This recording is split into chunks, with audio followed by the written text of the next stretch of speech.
Students, آج ہم ایک اہم موضوع پہ بات کریں گے اور وہ ہے تحریک علی گڑھ اور اس کی خدمات۔ اسٹوڈینٹس، سر سید احمد خان کے قائم کردہ مکاتب اور تعلیمی اداروں میں پنپنے والی یہ تحریک بنیادی طور پر ایک ادبی اور علمی تحریک تھی۔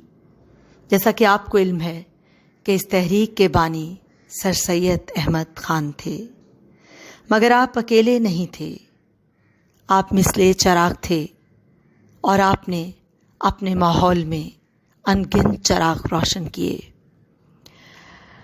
آپ کے ساتھ رفقائے کار کی ایک جماعت شامل تھی جو بے حد مخلص تھے۔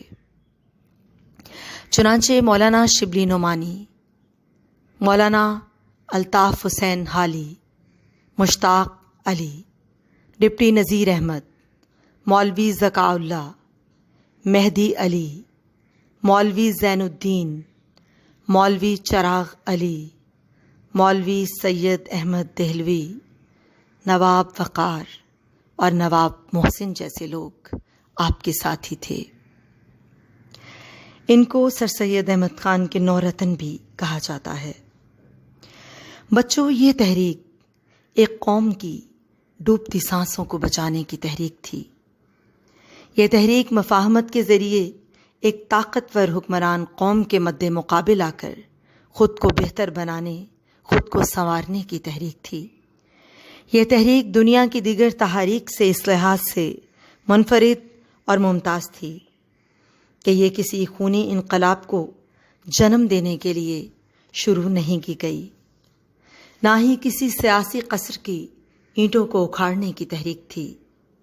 ہاں، یہ ضرور ہے کہ اس علمی اور ادبی تحریک نے سیاسی نظام میں ہلچل مچا دی اور سیاسی تخت پر براجمان غیر قوم کو واپس بالآخر اپنے دیس جانے پر مجبور کر دیا۔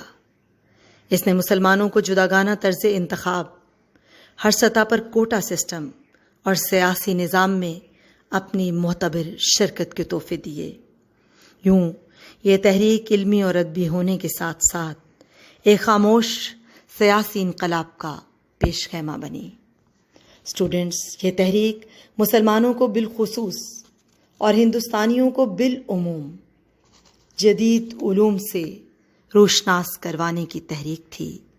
یہ ادب برائے زندگی کے تصور کو عام کر کے ادب کے ذریعے اصلاح معاشرہ کو ممکن بنانے کی تحریک تھی۔ یہ اردو نثر کو ایک نیا موڑ دینے کی تحریک تھی۔ یہ علمی شہپاروں کو سادگی اور سلاست کا حسن دینے کی تحریک تھی۔ اس تحریک نے اردو ادب کو ایک نیا اسلوب اور ایک نئی سادگی عطا کی۔ اس تحریک کے روح رواں سر سید احمد خان نے ادب کو ایک ایسا لب و لہجہ دیا، ایک ایسا طرز تحریر دیا کہ آج ہم اردو کی ادبی دنیا میں آپ کی موجودگی محسوس کرتے ہیں، اور آج بھی اردو ادب میں آپ کے پیروکار موجود ہیں۔ ادب کی تمام اصناف، مثلاً ڈرامہ، افسانہ، ادبی تنقید، تاریخ نگاری اور مضمون نگاری پر اس تحریک نے گہرے اثرات مرتب کیے۔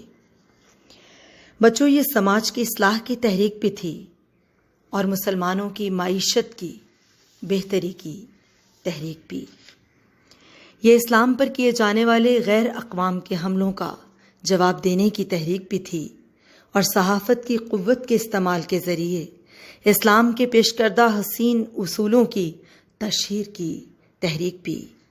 انگریزوں کی طرف سے مفاہمت کا ہاتھ بڑھانے والی اس تحریک کا دوسرا ہاتھ ہمیشہ مسلمان قوم کے ہاتھ میں رہا۔ اس لیے مسلمانوں کی سیاسی بیداری اور پولیٹیکل اویئرنیس اس تحریک ہی کا نتیجہ تھی۔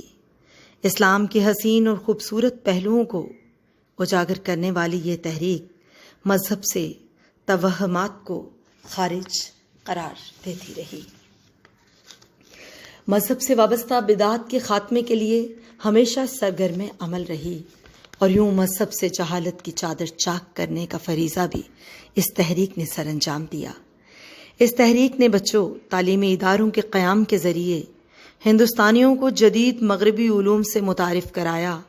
اس کے ساتھ ساتھ اس نے روایتی علوم کی پشت پناہی کا فریضہ بھی سر انجام دیا۔ بچوں یہ فارسی اور عربی کے مقام کو تسلیم کرتی تھی، مگر اس کے ساتھ ساتھ اردو زبان کو انگریزی الفاظ کے زیور سے آراستہ کرنا چاہتی تھی، اس کی وسعت کو بڑھانا چاہتی تھی، اور سب سے بڑھ کر یہ کہ اس تحریک سے فارغ التحصیل ہونے والے طالب علموں نے تحریک پاکستان کا پرچم اپنے ہاتھوں میں لیا۔ مسلم لیگ کے نام سے قائم کی جانے والی سیاسی جماعت اسی تحریک کے پلیٹ فارم پر قائم ہوئی اور آنے والے وقت میں مسلمانوں کی قیادت مسلم لیگ نے سنبھالی۔ اس تحریک نے دو قومی نظریہ کو واضح شکل دی۔ اس تحریک نے مسلمانوں کو ان کا قومی تشخص یاد دلایا۔ ہم کہہ سکتے ہیں کہ قیام پاکستان اس تحریک کی خواہشات کی گونج میں ہی ممکن ہو سکا۔ یہ علمی اور ادبی، مذہبی و فکری تحریک تھی۔ اس نے مسلمانوں کو وقت کے تقاضوں کا ساتھ دینے کا ہنر سکھا دیا اور ان کو طرز کہن پر اڑنے سے بچا لیا۔ یہ روشن خیال تحریک تھی، مگر اپنی روایتوں کی باغی تحریک نہیں تھی۔ یہ روایت شکن نہیں تھی، بلکہ اس نے روایت میں جدت کا رنگ بھرنے کی کوشش کی۔ اس پر اعتراضات بھی ہوئے، مگر اس تحریک کے پائے ثبات میں لغزش نہ آئی۔ اس تحریک کو اسٹوڈنٹس آپ کی آسانی کے لیے ہم مختلف پہلوؤں میں تقسیم کریں گے۔ سب سے پہلے علی گڑھ تحریک یا سر سید احمد خان کی تعلیمی میدان میں خدمات کا ذکر کریں گے۔